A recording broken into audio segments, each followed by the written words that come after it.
Dans 3 jours, le Paris Saint-Germain affronte le Real Madrid en 8e de finale de Ligue des Champions et le Paris Saint-Germain a joué contre Rennes hier soir. Le Real Madrid a joué contre Villarreal aujourd'hui et donc c'est le moment de faire un petit bilan de l'état de forme des équipes. Comment le Paris Saint-Germain peut exploiter les faiblesses du Real Madrid. Alors il y a très peu de faiblesses du côté des Madrilènes. Ils sont très performants cette saison et surtout en Liga puisqu'ils sont premiers. Depuis l'arrivée de Carlo Ancelotti, tout roule pour le Real Madrid alors que c'était pas forcément le cas ces dernières années. On a vu que la recette a été trouvée par le coach italien pour que son équipe soit performante. On constate que le Real Madrid a une défense assez solide, 20 buts encaissés seulement en Liga et 3 buts encaissés en 6 matchs de Ligue des Champions. Mais malgré cette défense solide, on peut voir aussi quelques difficultés individuelles. On peut prendre l'exemple d'Alaba qui réalise une très bonne saison mais qui peut parfois réaliser quelques pertes de ballon, quelques erreurs de concentration et aussi a du mal à se retourner et facilement pris de vitesse par un joueur adverse. On peut penser que si Kylian Mbappé exploite cette faiblesse, alors ça dépend à quel endroit du terrain il jouera mardi soir contre le Real Madrid.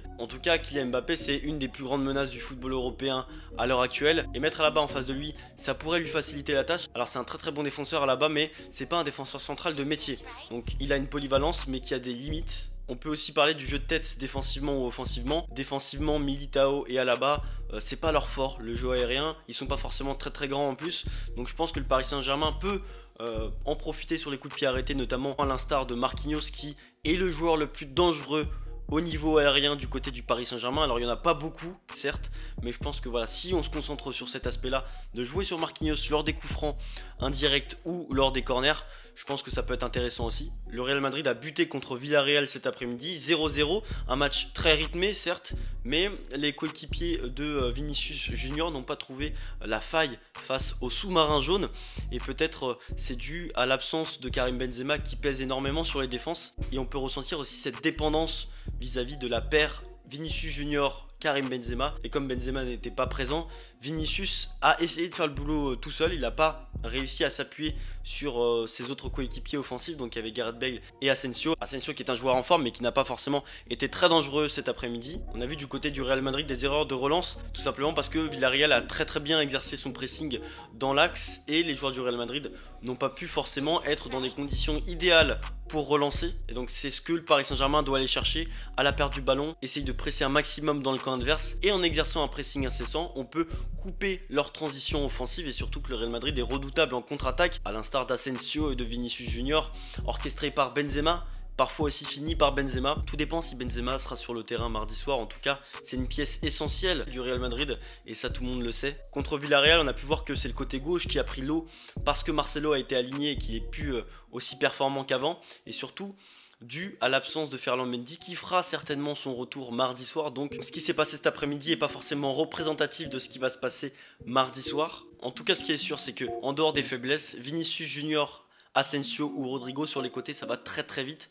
et donc il faudra pour Nuno Mendes et Hakimi de se replier assez rapidement. On sait que c'est des joueurs qui sont rapides, qui ont du coffre. L'objectif ça sera de se replier défensivement le plus rapidement possible pour contrer les attaques, les offensives madrilènes. Vous l'avez bien compris, il y a très peu de points faibles dans ce Real Madrid. Carlo Ancelotti a réussi à construire une équipe et une organisation assez solide. Et des points forts, il y en a beaucoup. Et donc j'essaie de trifouiller un peu les points faibles du Real Madrid. Comment le Paris Saint-Germain peut aller titiller cet ogre madrilène lors de ce 8e de finale de Ligue des Champions. En tout cas, le PSG a les stars, a les joueurs pour aller déranger le Real Madrid. Dans l'entrejeu, c'est là que va se poser le plus gros problème. On sait que Pochettino a du choix avec Danilo, avec Gueye, avec Herrera, avec Paredes, avec Verratti et consorts, ou avec les jeunes. Mais derrière cette quantité de joueurs, il n'y a pas forcément cette qualité. Verratti est indispensable, il n'y a aucun doute. Mais qui pour entourer Verratti? En tout cas, c'est très compliqué. Gueye ne sera peut-être pas là parce qu'il vient de faire la CAN. Et Herrera peut-être un peu trop court par rapport à sa blessure parce qu'il reprend l'entraînement collectif demain. En tout cas, dans l'entrejeu, on sait que le Real Madrid est très bien rodé depuis quelques années avec son trio Casemiro, Kroos et Modric. Et donc, la bataille du milieu de terrain, on sait en Ligue des Champions, c'est souvent celle qu'il faut gagner. En tout cas, on a vu ces dernières semaines que le Paris Saint-Germain et le Real Madrid se ressemblaient sur différents points, on va dire défensivement.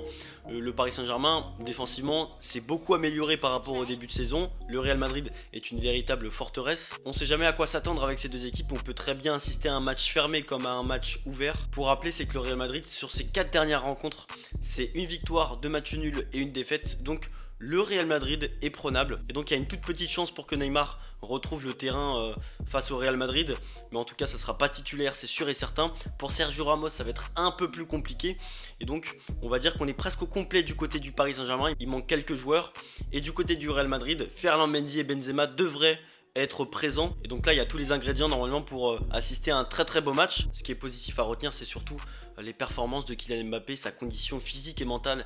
Il est au sommet de sa forme. Et puis Messi un peu moins, c'est l'interrogation Messi. Même si, un petit jeu de mots, on arrive quand même ces dernières semaines à voir quelques améliorations de son côté. Et je pense que ça peut vraiment être le match de ces deux joueurs. Ils peuvent vraiment faire très mal au Real Madrid.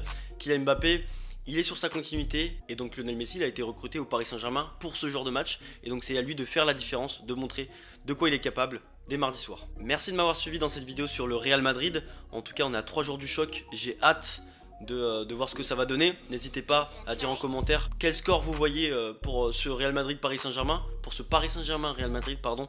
En tout cas, moi si je dois donner un pronostic, je verrai un petit 2-1 pour le Paris Saint-Germain qui est à domicile et qui va concéder quand même un but au parc, parce que le Real Madrid qui a quand même une armada offensive et qui pourrait voir Benzema présent. 2-1 pour ma part, n'hésitez pas à le dire en commentaire, à liker cette vidéo si ça vous a plu et à vous abonner pour ne rien manquer du contenu que je peux proposer. En tout cas, je vous remercie de m'avoir suivi encore une fois et je vous donne rendez-vous pour la prochaine vidéo. Ciao ciao.